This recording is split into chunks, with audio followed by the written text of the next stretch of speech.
I want to thank former Director of National Intelligence, Jim Clapper, for joining us today. Lieutenant General Clapper served as Director of National Intelligence from 2010 to 2017, where he led the U.S. intelligence community and served as the Principal Intelligence Advisor to the President.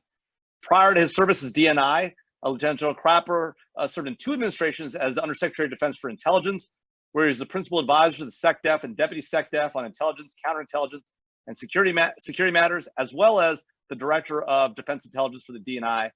He previously directed NEMA, and eventually transformed the agency into what we know now as NGA. He's had a distinguished career in the U.S. Armed Forces. Before retiring from military service in '95, he served 2 combat tours in Southeast Asia and flew 73 combat support missions over Laos and Cambodia, and served in a number of other roles, including U.S. Forces Korea, PACOM, and Strategic Air Command. He's also served as a consultant advisor to Congress and Department of Defense and Energy, as well as on a variety of government panels, boards, commissions, and advisory groups. Before we get started, I just want to remind folks that we are going to take questions and answers. We're going to do about 35 minutes of a back and forth conversation between me and General Clapper, and then we'll move to Q&A from the audience. So please feel free to put questions in the Q&A function there online, and we'll go through some of those. We'll get to as many of them as we can. We do have some also submitted ahead of time. With that, let's go ahead and get rolling. So Director Clapper, you've had a long and distinguished career in the defense intelligence communities before culminating your service as DNI through 2017. Before we dive into the main program, can you share your thoughts? We're obviously in a unique moment here with the pandemic and the like. Can you give us your sense of the global current security situation and the big trends and issues you see that shape your understanding of the current environment we're in, sir? Well, it's kind of a perfect storm, Jim. Lots of things going on, lots of moving parts at one time, and it's very difficult to forecast, how it's all going to come out. And I think anybody thinks they know is kind of smoking dope, personally. I do think the pandemic is obviously having a huge impact on every dimension of life, whether personal or institutional. Now, the issue is how much of that is going to linger, will be sustained. I think, and maybe I'm an optimist here, but I do think that once there is a proven vaccine, that will be the point at which things may return to some semblance of what we know historically as normal. Right. Internationally, I think the trend here is, clearly globalization is here to stay, and the pandemic is a manifestation. And I know it's like climate change, or doubting Thomas's about that, but those are factors you have to live with. The intelligence community has talked about these forces, these phenomena of climate change and impacts on national security, and it's closely related cousin disease. Yeah, I talked about it 2 or 3 occasions during the worldwide threat briefings that I did on the Hill. But the American public has trouble dealing with something they really haven't encountered. And now that we have experienced it, it's brought home what this is all about. Current administration approach is America first, and seemingly isolate ourselves from the rest of the world, which very difficult, I think, to do in a pandemic which does not respect boundaries, any political boundaries, either nation-state boundaries or, for that matter, within this country, state boundaries. So how this is all going to play out, I really don't know. One could argue there's an argument for collective action on the part of the international community for something like this. And I still contend that there's actually only one country that can lead that, and that is still the United States.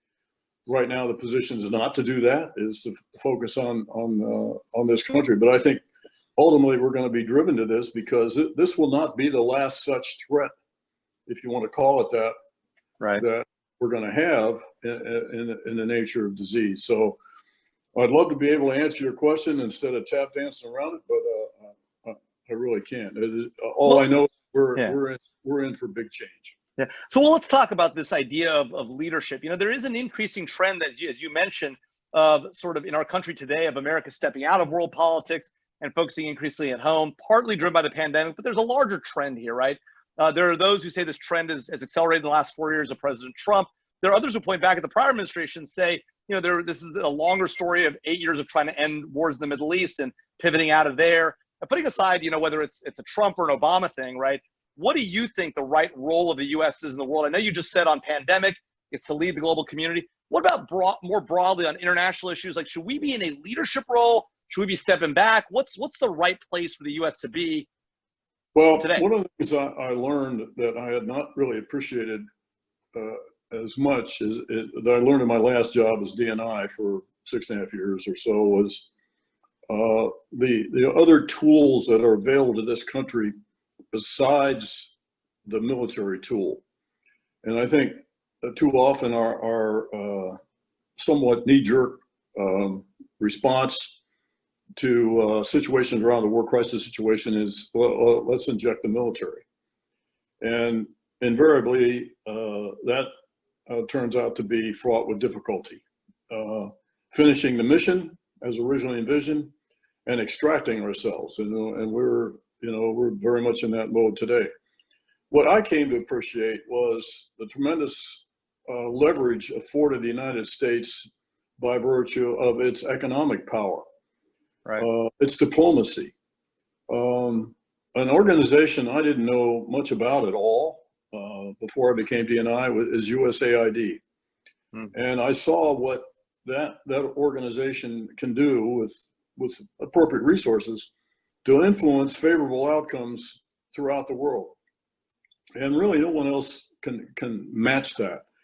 China's trying with this Belt Road initiative, which turns out to be invariably exploitative.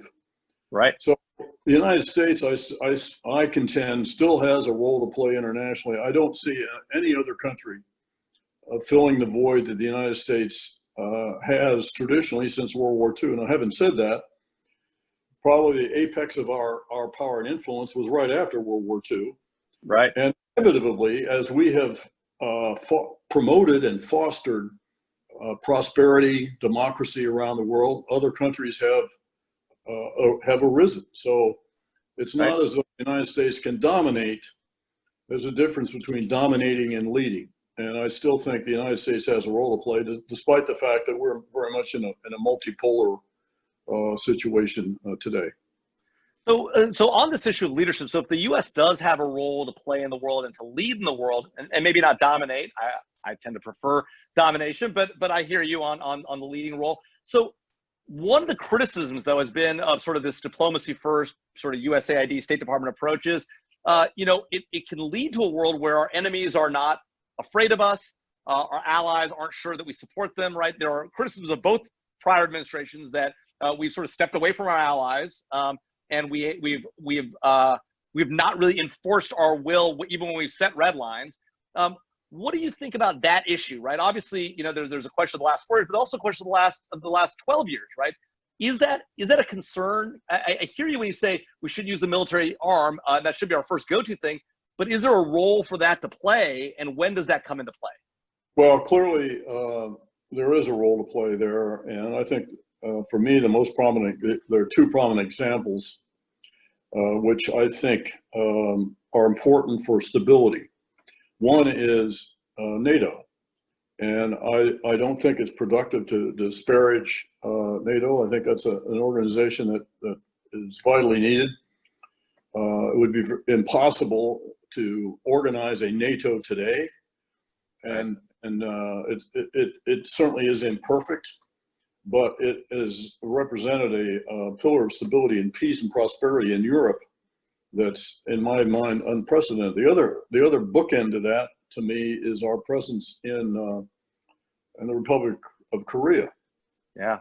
I'm biased there because I served there for a couple of years, but I believe that is not just to defend the Republic of Korea, which in some ways doesn't need defending, but as a important statement and anchor for Asia.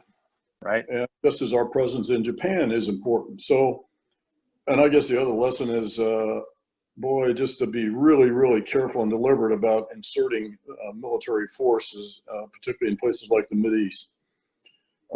You know, a lesson learned from Desert Storm, boy, is sure is helpful when you have a defined mission, and once you accomplish it, stop. And we've suffered, I think, somewhat from having ill-defined missions for the military. Afghanistan, kind of a case in point, and Iraq, for that matter, as well. And to be very, very judicious about establishing so-called red lines. Right. Well, you know, one of the things that people ask though about sort of the Iraq and the Afghanistan example is, so sure, you know, those conflicts gone on for a long time, but we still have forces, as you point out, in Europe, in Germany, and we have since World War II. We have a significant presence in Korea since the Korean War, significant presence in Japan since World War II. What's wrong with continuing a forward presence in places like Iraq, like Afghanistan, where we want to remain a bulwark against those who would oppose us, whether it's Iran in Iraq or terrorists and the Taliban's allies in Al-Qaeda in Afghanistan? Is it always the case that we need to sort of back out, and when we've met that defined mission, sort of come back and bring our troops home? What's your theory there? To me, the problem in both places, and you know, spent endless hours in the White House Situation Room, right, debating these issues, particularly with respect to Iraq and Afghanistan, was you know, our presence became a fact in and of itself, right, without having a clearly defined mission. In the case of Afghanistan, I'll take that as, to me, the clear example where I think our stake there has everything to do with counterterrorism, and the notion of building a nation, you know, a democracy that's going to be a shining city on the hill or something. That is just not going to happen in Afghanistan, and trying to bring that about, I think, is very difficult. I do think there's a way to operate there from a CT perspective, and ensuring that we don't have happen to us what happened in 9/11. right. That is a vital American interest, and that presence and that, you know, to me, more sharply defined focus would, I think, bode well for, you know, defining what the mission is. Yeah. And similarly in Iraq, well, our presence there is a fact in and of itself, to the extent that there is such a thing as stability in Iraq. Well, the U.S. presence is a part of that. So now we're there. We've kind of assumed this mission in a way for supporting, buttressing these, you know, kind of weak Iraqi governments. So Iranian influenced governments. I'm sorry? And Iranian influenced governments. Well, yeah, you've got that to contend with too, and that too has become a mission, is a buttressing against Iran and its right, nefarious activities all around the region.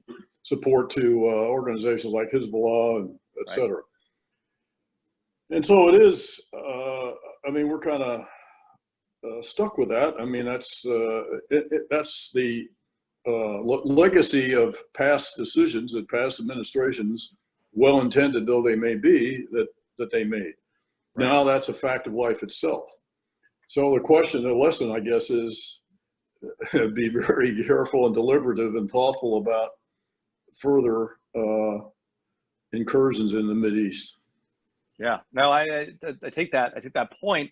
You know, one of the things we've heard a lot about in the last 4 years, particularly since the 2016 elections, is this sort of trend in politics on both sides of the aisle, particularly when it comes to international affairs and national security issues, is what the Rand Corporation calls truth decay, right? It's sort of a play on words, right? And the sort of the parallel decline of faith and data expertise, you know, and frankly, the decline of trust in the American public in our core public institutions, our rule of law institutions. The FBI is on its heels. In the past, you've said that this idea of truth decay is one of the core threats to our national security. Can you expand on that and tell us sort of what the implications are for the larger work of our defense and intel policymakers? Well, truth decay is, as you indicated, is kind of the aversion, the growing aversion to facts, data, objective analysis, and the reliance on, or the confusion of the intermixing of fact and opinion, which happens a lot in cable news world. On both sides of the street, to be fair. Yeah, the sort of rejection of formerly authoritative fact sources like the evening news, the heyday of Walter Cronkite. Right. What he said had huge influence, had huge impact during the Vietnam War. So all those kinds of bulwarks for truth have eroded. And this, I hasten to point out, is not something that is, I'm pointing the finger at the President Trump about this. This is a phenomenon that's been happening in this country for at least 20 years and elsewhere Right. in the world. Right. And now and of course, now we have the perfect storm between truth decay, which I think is a very clever and apt turn of phrase that the Rand Corporation came up with. Right. So we have this, and then the pandemic, which is, of course, ripe for all sorts of conspiracies and misinformation. It's actually a very dangerous situation. I mean, some brought from abroad, right? Some of the disinformation even brought from abroad to try and undermine sort of trust in our narratives. Oh, absolutely. And of course, the Russians, the Chinese have fomented misinformation about how the pandemic, coronavirus, where its origins and all that, and laying the blame for this at the feet of the United States. By the way, I'm not sure finger pointing and assigning blame at this point is very, very useful. We would all do better collectively to think about how we're going to get out of this, rather than spend a lot of time and energy finger pointing. Yeah. So,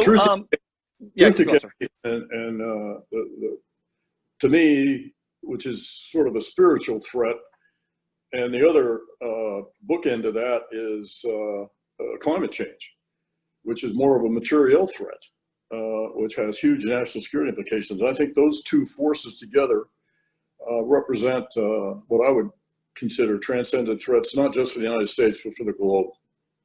Yeah, and I do want to talk about this, sort of your thoughts on climate change, because that's obviously a hugely controversial issue in political circles, as well as sort of, I think, in some academic circles. So, but before we go to climate change and talk about that, let's talk about a little bit more on truth decay. So all right, so people rely on their opinions. We see this happening in typical institutions where you would have expected facts to be key, right?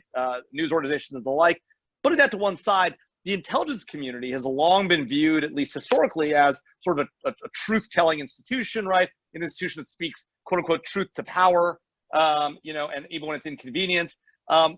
We've definitely seen pressure on the intelligence community, political pressure on both sides of the aisle, depending on which way people want things to go.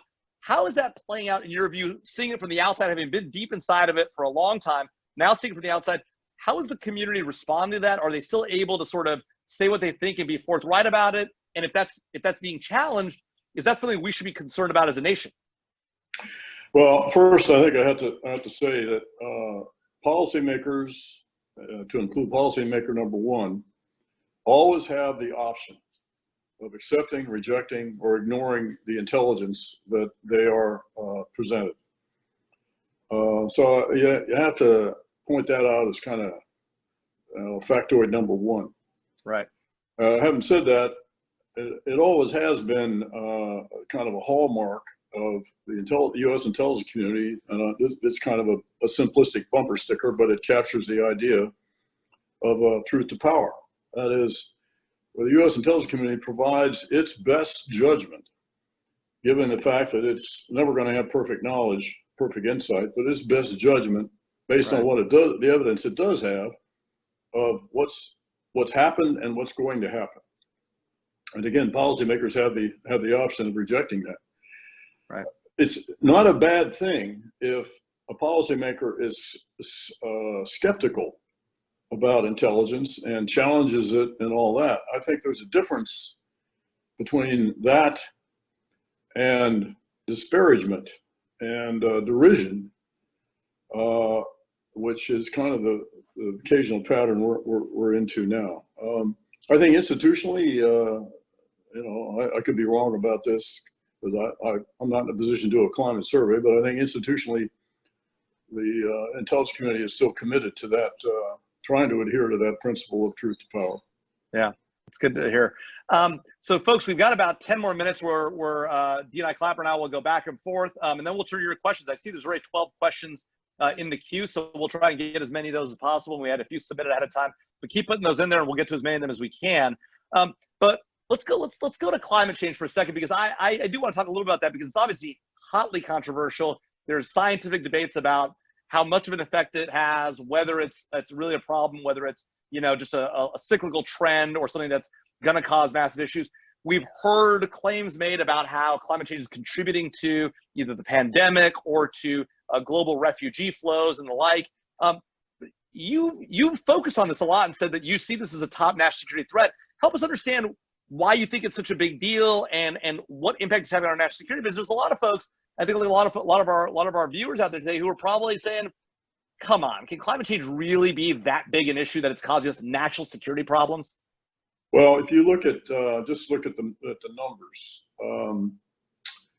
of people that are projected to populate this Earth, and the Earth is not getting any bigger, it's not generating any more resources. If you look at, for example, some people really paying attention to, but is the amount of arable soil that's available to the Earth to grow crops is declining, and at a very rapid rate. Availability of water is going to be a serious issue. And these are just two examples I'd mention of things that can cause big time friction between and among countries. As water it becomes unavailable, as it becomes impossible to grow food, this will cause refugee flows, the likes of which we've never seen. And we have right now more refugees than we've ever had in the history of the Earth, I believe. So these are conditions that will rise to the level of, I think, genuine threats to national security and to include ours. That's why I think we as a nation need to devote much more attention, focus, and resources on the issue of climate change, and as does the intelligence community. Now, I haven't said that. During the time I was D&I, and we spent fairly modest resources, both manpower and money, principally for studies. Right. And I invariably get flack from some members of Congress about why are we wasting IC money on studying climate change. And I did what I could to protect that money. Well, what we were doing is minuscule compared to what needs to be done. And we're seeing graphic examples of this because there is a relationship between the Earth warming and the prevalence of disease. So talk about that. So that's I thought you might go there. So help us understand, like, what in your mind, what's the connection between sort of this climate change issue and this pandemic issue? Is there sort of evidence around this? Like, what's the sort of working theory? Yeah. It gives rise to the Earth warming actually is a conducive environment for the multiplication of microbes. And increasingly, where more and more microbes are being generated that we don't have antidotes for. And the Earth warming and the lack of a winter cycle, where harsh temperatures of winter serve to kill bacteria and these microbes that otherwise thrive in warm and moist conditions. And this is what gives rise to disease that finds its way to mankind. And that's, what we're experiencing now. I think we're going to have more of that That's why we need to do, in this country, I think, a much better job of medical readiness than we've, and I think our deficiencies here have been graphically on display. Yeah. So let's talk about that, this medical readiness issue, because I think that and this issue of arable soil and lack of water might play together, which is to say, one of the things that Americans always thought about sort of our innovativeness, and frankly, has been true of the world writ large, which is that, we've seen large flows from the country into the city, over the generations. And we've seen sort of changes in patterns of human life. And part of what's allowed that to take place is human ingenuity, right? We've developed ways of making water available and making more arable soil available and doing more with less. And whether you talk about genetically modified crops or the like, we've designed ways to deal with this, and we've designed ways to deal with disease also. The deaths that we saw in the Spanish flu pandemic won't happen here, in part because we're innovating rapidly. We've got this Operation Warp Speed to develop a vaccine, and whatever you might think of the name, right? We do believe, at least as a people here in the United States, and I think even globally, that we can innovate our way out of some of these problems. Is that a valid theory? And if so, how do we get ahead of some of these things? Advanced countries like the United States, and we're certainly having a struggle here as the 100,000 people, over 100,000 people have died from the pandemic. And we're an advanced, wealthy nation.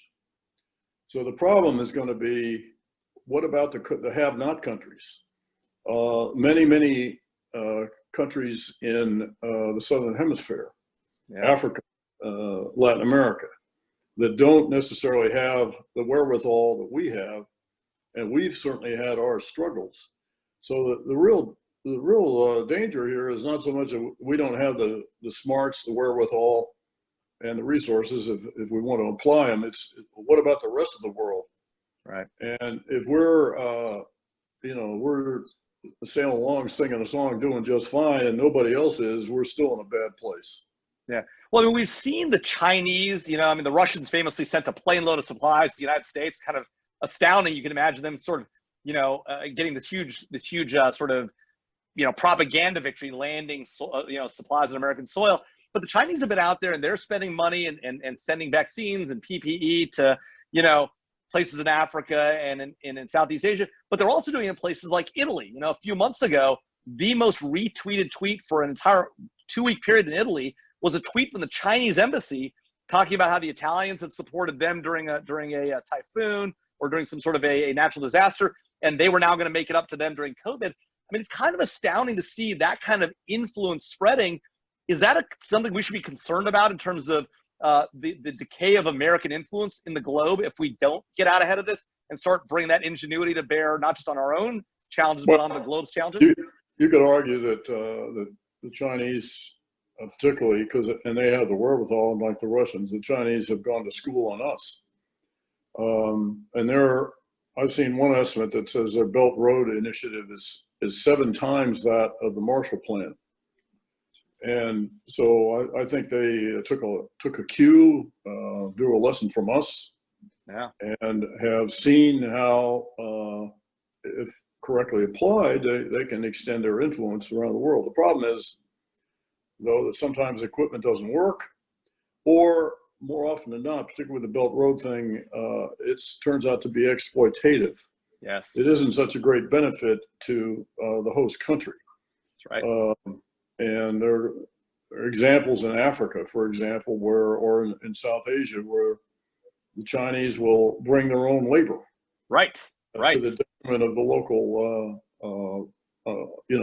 unemployment rates, that sort of thing. So it's all about them. And whereas I think the U.S. May be more charitable, if you will, but I think in a smart way that gained us all kinds of goodwill and influence and leverage as a consequence. And I think the Chinese are just trying to emulate that. Yeah, no, I think that makes a lot of sense, and it raises an important question about. I mean, have we lost? And I'll go to audience questions after this question. But have we sort of lost the game? Or is the game up? Did the Chinese beat us at our own game? They're pouring a ton of money around the world. They're out there aggressively. It is exploitative, but they're out there and we're not. Are we too far down this road? Have we lost? Well, I don't know. I can't say, but as long as the policy of America First is adhered to, and by the way, I can certainly understand that, and I think the president, when he was campaigning, tapped a responsive chord in this country. A number of people that very frustrated with us propping up other countries, and with all the problems we have here that many would argue have gone in unattended. So there is certainly that sentiment. So it's all a question of, to what extent do you think it's important that there be American leadership around the world?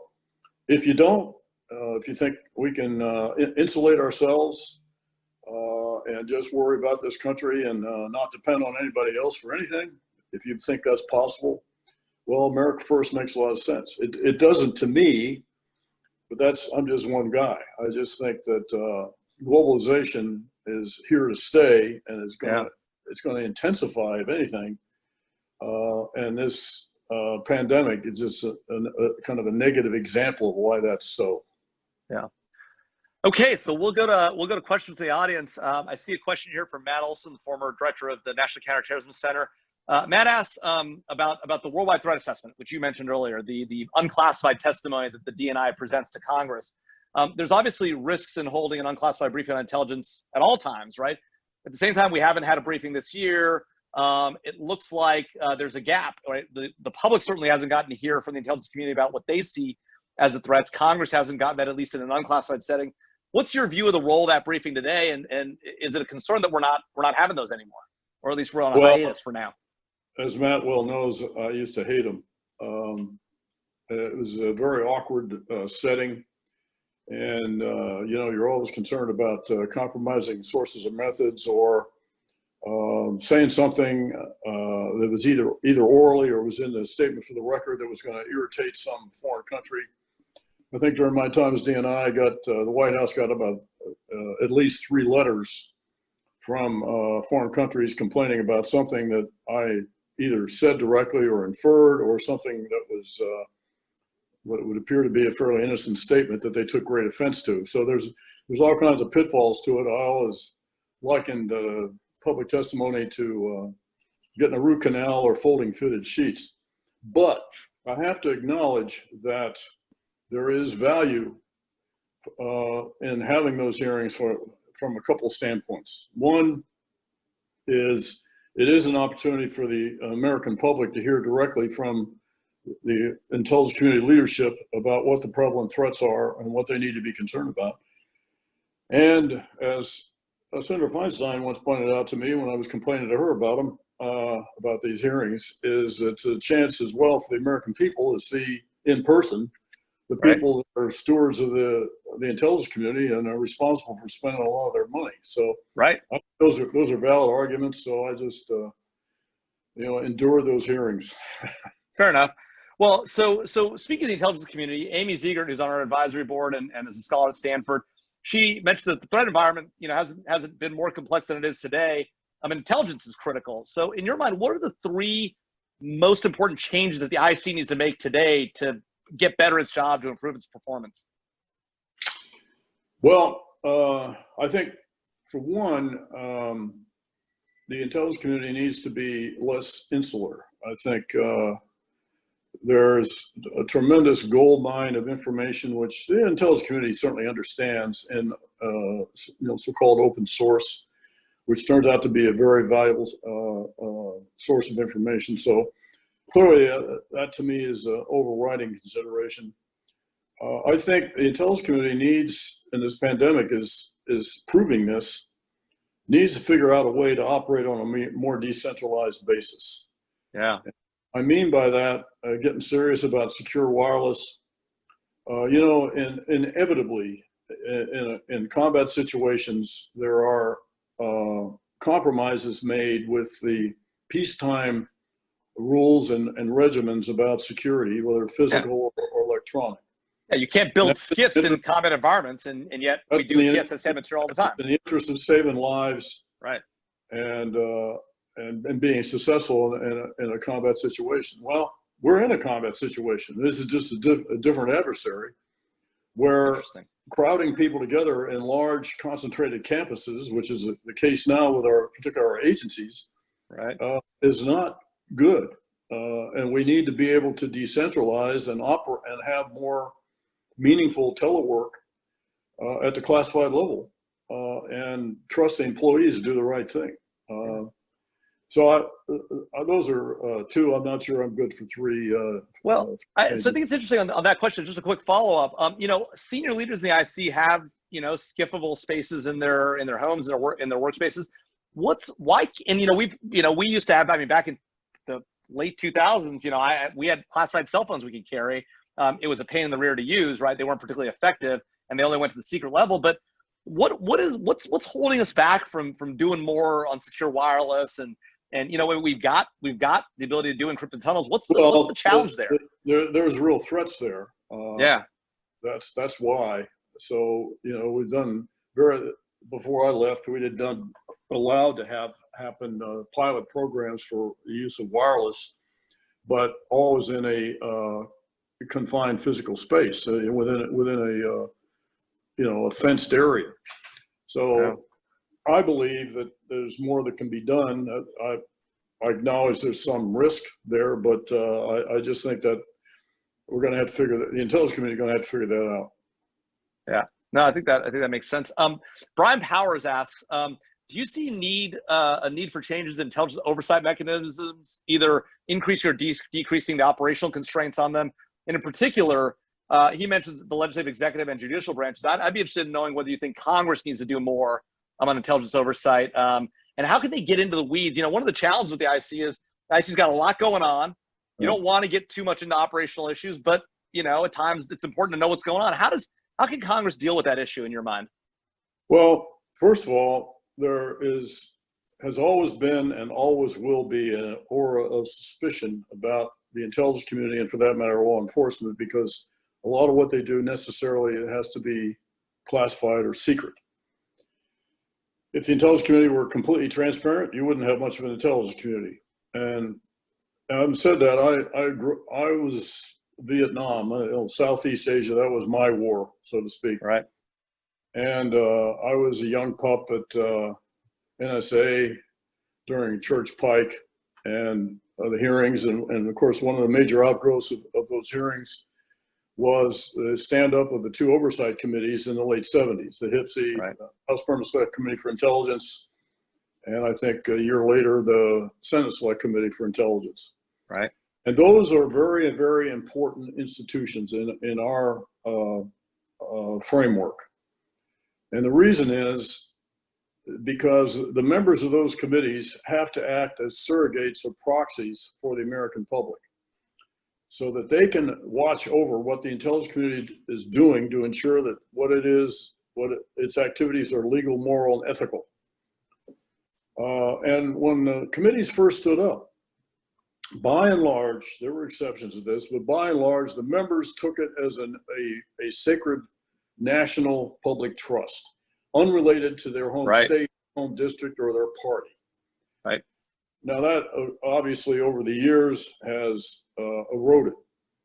The committees are effective if and when they are bipartisan. And a classic recent example of that was during the time of Congressman Mike Rogers, Republican from Michigan, who was the chair, and the ranking member was Dutch Rubensberger, Democrat from Maryland.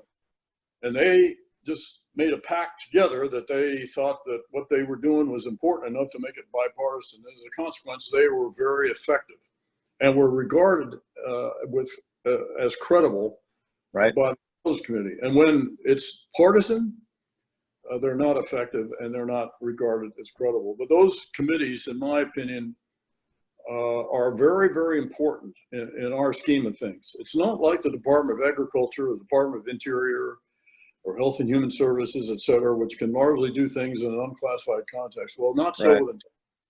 So that's why those committees are, if they function correctly, are really important. Yeah, no, I had the honor of serving under Chairman Rogers and with Congressman Rubersberger, and you're exactly right. You know, these were two men who, by the way, they're not. It's not like they don't have a strong view in their own parties. They're very strong partisans in their own parties, but they agreed to come together and sort of find that middle ground. And you see some of that happening now in the Senate with Senator Burr and Mark Warner. But what you've seen is sort of a regression in the House on both sides. I mean, it's not like, you can put a lot of responsibility on Devin Nunes, but let's be candid. I mean, I think that the ranking member has, or the now chairman, has a role to play in that too. And how do you get past these? It's become now very partisan, right, on both sides of the aisle. How do we get past that? Is there a way to get back to that bipartisanship in the House, or are we just going to be stuck with that for a while, regardless of who the president of the White House is? Well, I think, our current president kind of thrives on divisiveness and polarization and partisanship. And I think leadership in the White House is actually crucial to restoring or fostering bipartisanship in the Congress. And we by and large don't have that right now, and it's regrettable. Well, but help me understand that. I mean, why does it seem to work okay in the Senate, at least for now, and less so in the House? I mean, what is it about? Is it just the 2-year election cycles? What is it that's making? I mean, it seems like Roger Rubersberger managed to get past it. Why can't? It's probably personalities, and in the case of Senator Burr and Senator Warner, I think somewhat the same. Although I think that's been probably a little more difficult to sustain the bipartisanship, which they by and large done. Yeah. Before Senator Burr's suspension here as chairman. I don't know how it's going to be, or how long that's going to go on, or how it's going to be with Senator Rubio and Senator Warren. But I hope that that's one bastion of bipartisanship that will continue, which is all too rare in the Congress these days. Absolutely. So Paula Doyle, who served with you at ODNI, asks about the decisions we made during the war on terrorism that's still ongoing, about higher CT investments and sort of the lack of investment on Russia and China issues, at least until you became DNI. And we've obviously still got a huge deficiency in Chinese and Russian language experience. Given that they're now engaged, and we know they're engaged in active foreign influence operations, and they're engaged in an active effort to win friends and converts overseas amongst even our own allies. What do we need to do in terms of both authorities and tools in order to level the playing field and get better on collection and warning when it comes to those particular nation-state threats? Well, one of the things that that this administration did that I completely agreed with was the promulgation of their national strategy, and in turn a national military strategy, which called out Russia and China as peer competitors, and that was seemingly where the focus needed to be. Matt Olson, if he's still on, this probably shoot me for this, but one of the things that I was worried about from the standpoint of, as the NIP manager, the National Intelligence Program Manager, was the allocation of resources to the counterterrorism. Counterterrorism was the biggest single resource claimant in the entire National Intelligence Program. So in other words, we spent more money and manpower on counterterrorism than any other target, to include Russia and China. Now, I don't know, but I'm assuming that the intelligence community reacted to that change in strategy by acknowledging the fact that more resources need to be expended on the likes of Russia and especially China. Right. So Taylor Nelson, one of our staffers at NSI, asks, how do you convey the importance and value of soft power and globalization to sort of those who say America first and have that sort of America first rhetoric? Do you think you can convince those folks? And if so, how would you go about doing that? Well, that's a great question. I'm not sure. I think you can, try to lay out the arguments for why it's kind of pointless, I think, to ignore globalization as though it didn't exist or hasn't existed. And this is something that to me is irrevocable. We're living with globalization big time, because the mobility of people, the impact of the internet and all the related technology that the internet gives us has actually joined the world, has connected the world, literally and figuratively. So these are our mutual interdependencies. Now, some would argue we're too dependent. All the supply chain deficiencies we have, and that sort of thing. Right. So I think we're much better served. It's much more realistic to acknowledge globalization and its impacts, both positive and negative, and try to organize ourselves and approach globalization with our traditional position of leadership. Right. And how do you talk people into that or persuade them? I'm not sure. I mean, there is one theory of the world that says America first is also America first in the international community, and we should lead by example and lead by practice. And so I think there's an argument to be made to bring sort of folks who believe that America should play a leading role at home, into the idea that they should play a leading role abroad. We should play a leading role abroad also. Larry Pfeiffer, who runs our sister institution over at the policy school at George Mason, the Hayden Center, asks about sort of the D&I's role and the sort of the personalities that are in that role. We obviously have an acting D&I and a new D&I now who have significantly less intelligence community experience than either you or probably any prior D&I had, but they're close to the president, right? What are your thoughts on sort of the inherent value in experience on one hand versus closeness to the White House? Obviously, the latter can help you get things done. The former gives you an understanding of the community and the ability to work with the community. How do those two things play together or against one another in the role of the D&I, given that you served that role for 6.5 years? Well, I'm obviously biased because I believe that the position should be occupied by someone who actually lives up to what the law says about it.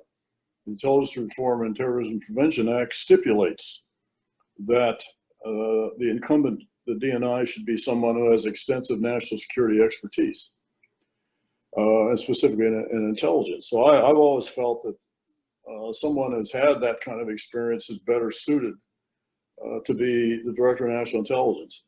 When I became the D&I, when I was asked to serve in that job, which I sometimes regret not sticking to my original no when I was asked, but I believe there needs to be, I didn't know President Obama, he didn't know me.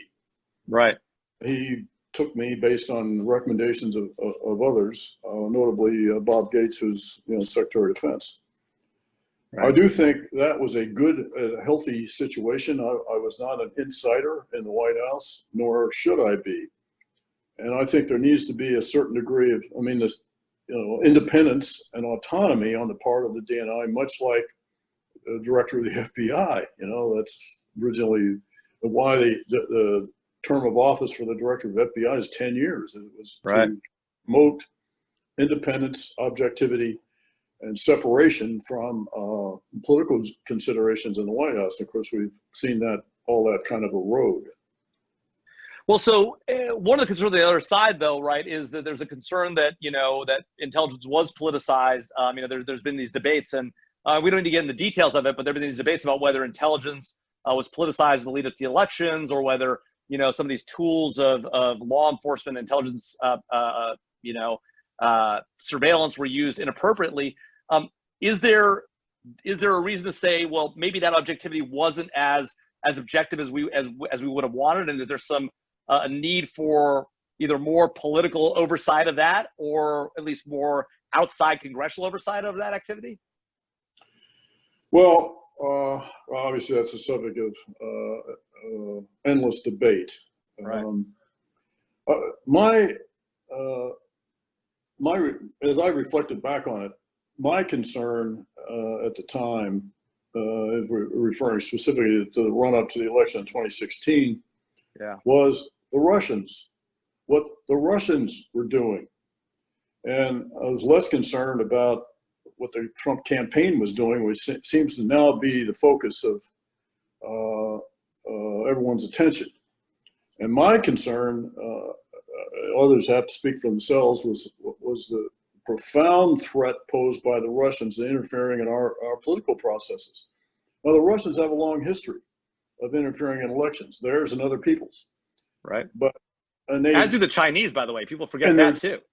There are records going back to, heyday of the Cold War, right, of the Russians trying to influence our presidential elections. Not very successfully, right, because they were pretty unsophisticated and ham-handed. Well, the difference in 2016 was never, ever have we experienced the magnitude and pervasiveness of what the Russians did to influence the outcome of that election. It was scary. And that's frankly one of the reasons I decided to write a book, to do my little part, to the extent that anybody would read it, educate people about what the threat posed by the Russians, who are right, bent on destroying our system. And this starts with the direct, intense animus that Putin himself has for this country and everything we stand for. That was my concern throughout all that period of hectic period there in the fall and into the winter of 2016. Yeah. Looking back, and again, feel free to punt on this if you want to, but were mistakes made in the lead up to and the way that things went down in that hectic period? Well, I'm speaking personally now here. Yeah. I wish we had done more, we'd been more aggressive earlier about punishing the Russians for what they did. The action we took was appropriate. I always considered it a first step, but I wish it had been done before the election. We had debates about saying anything about this publicly. And the President Obama, for good reason, I think, at the time, was reluctant to speak out more aggressively about what the Russians were doing for a couple of reasons. One, he didn't want to dignify the narrative, amplify the importance of what they were doing by speaking about it. And the other thing, and probably more serious, I think, was he didn't want to be seen as putting his hand on the scale in favor of one of the candidates and to the disfavor of the other. So those were inhibiting factors in our not being more aggressive. And we had a big debate about putting out a statement that we did on the 7th of October. I say we, Jay Johnson, then Secretary of Homeland Security, and I put out a statement which was fairly forthcoming about what the Russians were doing, and it was directed from the highest levels of the Russian government. Right. Well, unfortunately, that statement came out the same day that the Access Hollywood tapes came out. So our message to the American public was completely emasculated, and also the Podesta emails. So yeah, looking back, I wish we'd been more aggressive earlier. Interesting. So Tino Giovanni, one of our students at George Mason NSI, asked, how can we counter Belton Road, considering our short-term goal setting? We have these 2-year election cycles in the House, 4-year election cycles for the presidency. We have, as Americans, a very short memory, right? Partly because of our political system, but also it's just the way we operate. It's what makes us so innovative. Can we really confront a long-term 50, 100-year plan like with China and the way that Russia thinks about these problems? Or are we just doomed to sort of, try to run faster and out-innovate them rather than try to beat them at the long game? Well, I think actually we can, and we had.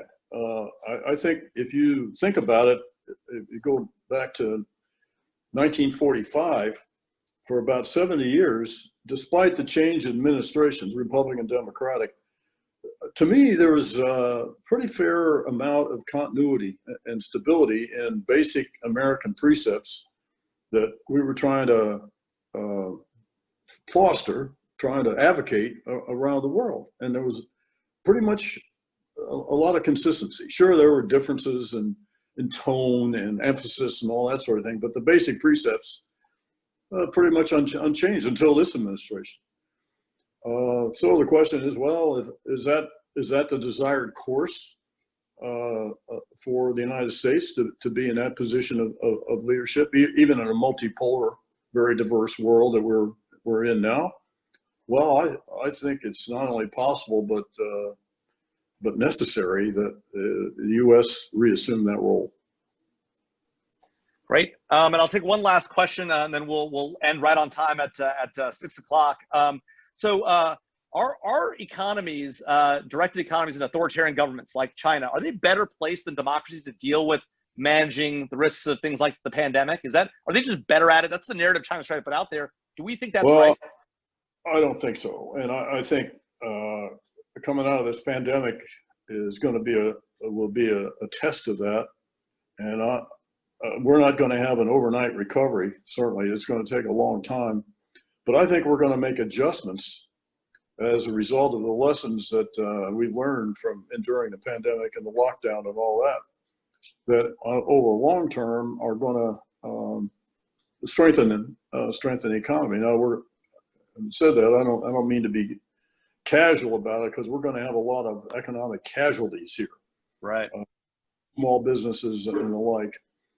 But I think there will be new services that are going to emerge that we hadn't given much emphasis to. And I think why this is a strength for the United States is because of our innovation, our ingenuity, and the fact we're not a controlled economy. Right. And I hope we never come to that. Awesome. Well, Director Clapper, thanks for doing this. Really appreciate you. Really appreciate the candid answers. Thank you to the audience. We've still got 116 people with us. Thanks all for staying. We will end on time. I want to mention in 2 weeks from now, at this same time, we'll have Senator Saxby Chambliss, former chairman of the Senate Intelligence Committee, with us on NatSec Nightcap. You can also follow us on Twitter at Mason NatSec. So please keep an eye on us. Follow our podcasts on Apple, iTunes, and the like. The fault lines. And so again, Director Clapper, thanks so much. Really appreciate it. And thanks to the audience for attending. Thanks for having me. Sir.